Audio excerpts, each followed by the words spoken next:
10 మందికి అన్నం పెట్టే రైతన్నకు ఏటికేడు కష్టాలు ఎక్కువవుతున్నాయి. సాగు కలిసిరాక నమ్ముకున్న భూమిని తెగనమ్ముకుంటున్నాడు. దీనికి తోడు స్థిరాస్తి వ్యాపారం కారణంగా సిరులు పండే భూములు క్రమంగా ఇళ్ల స్థలాలుగా మారిపోతున్నాయి. ఒక్క వరంగల్ జిల్లాలోనే 5 ఏళ్ల వ్యవధిలో 70,000 ఎకరాల సాగు భూమి తగ్గిపోయింది.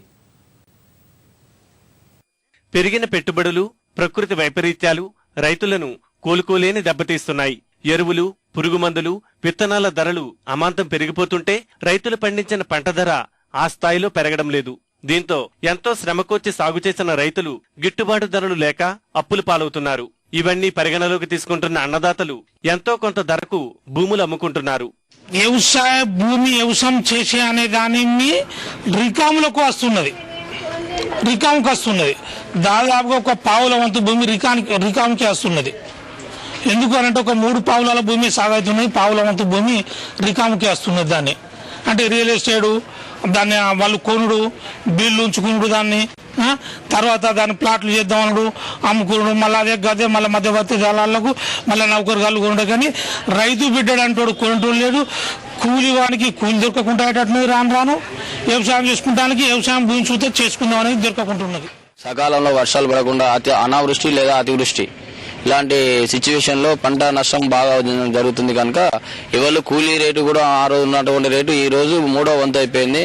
ఫర్టిలైజర్ కానీ ఫెర్టిసైడ్స్ కానీ అన్నిటికీ రేట్లు ఫిక్స్డ్ అనేది ఉంటుంది. కానీ రైతు పండించిన పంటకు ఎలాంటి ముద్ర ఆమోదం అనేది లేకుండా అంటే దళారుల చేతుల్లోకి చిక్కుకుపోతున్నాయి. కనుక ఆ చేసిన పంట ఈ పెట్టుబడికి మాత్రమే సరిపోతుంది, మిగతా దళారులకు మాత్రమే పోతుంది. కానీ లాభదాయకమైనటువంటి పంట మాత్రం ఎలాంటిది పండుతలేదు.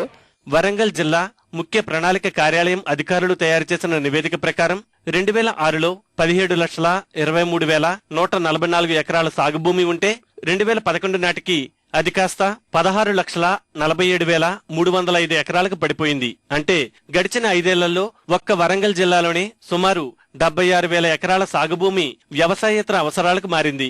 వరంగల్, భూపాలపల్లి, పరకాల, మహబూబాబాద్లలో రహదారుల చుట్టుపక్కల 10 కిలోమీటర్ల మేర ఉన్న వ్యవసాయ భూములు ప్లాట్లుగా మారిపోయాయి. ఈ వర్షాల కారణంగానే గాని పంటలు పూర్తిగా పోవడం, ఈ అధిక ధరలు ఎరువులు ఉండడమే గాని వీటి ద్వారా పూర్తిగా మేము నష్టపోయి ఉన్నాం. నాతోని పాటు రైతులు ఇంకా అధికంగా నష్టపోయి మా ఏరియాలో ఉన్నారు. ఎందుకంటే ఇప్పుడు నేను ఈసారి నేను వ్యవసాయం చేసుకోదలుచుకోలేదు, వదిలిపెట్టిన భూమిని ఖాళీనే ఉంచిన దానిని ఇక మేము ఎందుకంటే మాకు పోషణ కూడా ఇబ్బందిగా ఉన్నది. ఏదైనా కూలి పని వెళ్దామన్నా కూడా చాలా దరిద్ర రేఖలో ఉన్నాం. నేను సంవత్సరం పత్తి 6 ఎకరాలు పెట్టాం. 6 ఎకరాలు పెడితే పత్తి మొక్క జాడ ఉన్నది, గడ్డి మొక్క అది మూరడు ఎక్కువ ఉన్నది పైన. అది పెట్టుబడి పీకితే పెట్టుబడి మందం రాలే. కూలీలు 300 ఇచ్చి పీకిచ్చిన 3 పీకితే పెట్టుబడి మందం రాలే, పత్తి దిగుబడి రాలే.